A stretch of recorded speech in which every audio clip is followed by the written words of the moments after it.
All right, today we're going to go check out eChapps' new warehouse and learn all about what it takes to move and open a new warehouse. Vincent, Hello, hello. good to finally meet Nice you. to meet you. Let's go on in. Let's do it. All right, welcome. This is unreal, honestly. It feels great. It's huge. A little bit bigger than the storage unit, huh? Yeah.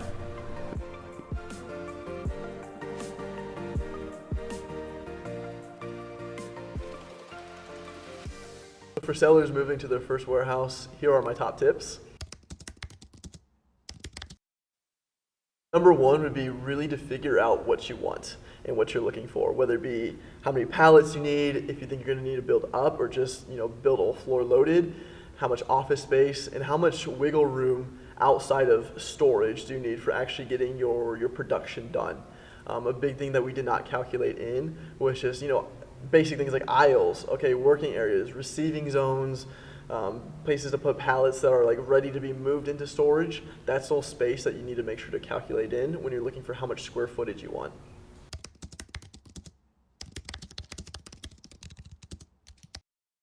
Number two would be don't be afraid to be nosy when checking out warehouses.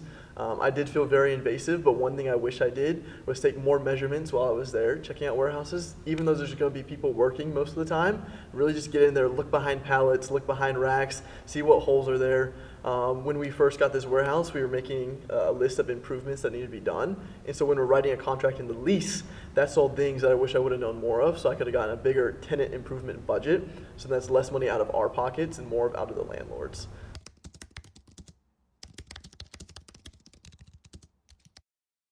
All right, my third tip would be when it comes to improvements, make sure to ask, and ask again about contractors.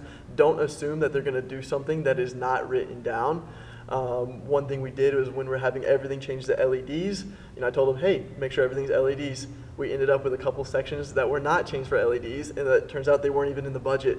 So if we wanted them to be LEDs, that comes out of our pockets now rather than just the landlord's tenant improvement budget. So make sure to ask lots of questions, clarify everything. Don't assume somebody has the want to do, or don't assume they want to do it the same way you want to do it. Number four would be have extra cash set aside. It's always going to cost more than you think. There's always going to be things that pop up that you're not expecting. Equipment's going to cost more. All the little inspectors and contractors are going to cost way more than you think, especially moving from residential to commercial. The invoices have doubled and tripled for something that would be like half the cost.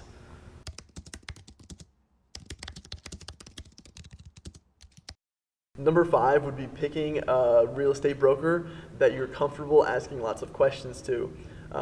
My guy, he led us through this process from start to finish, from having zero experience with renting out commercial and industrial places. He was able to guide us along the right path and lead us to ask questions to building owners and landlords that we would have never have thought to ask.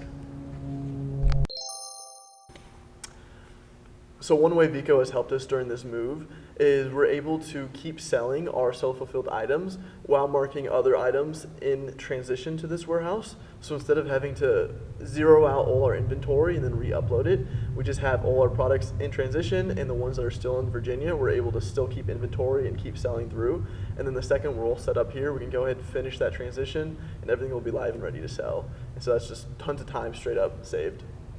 So when I went to Virginia, I had asked Brenda, hey, can you figure out some way to either put us in vacation mode or try to keep these certain SKUs live? And so she just ended up messaging the Vico team instead of trying to figure out a lot on herself. And she came back to me. She's like, yo, the Vico customer support team is so great. They saved me a lot of time. So she just ended up making a little list, moving everything to in transit except for the ones that we're keeping there. And it was really nice and simple. So, yeah.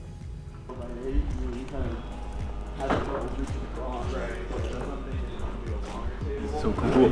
Isn't it? Yeah.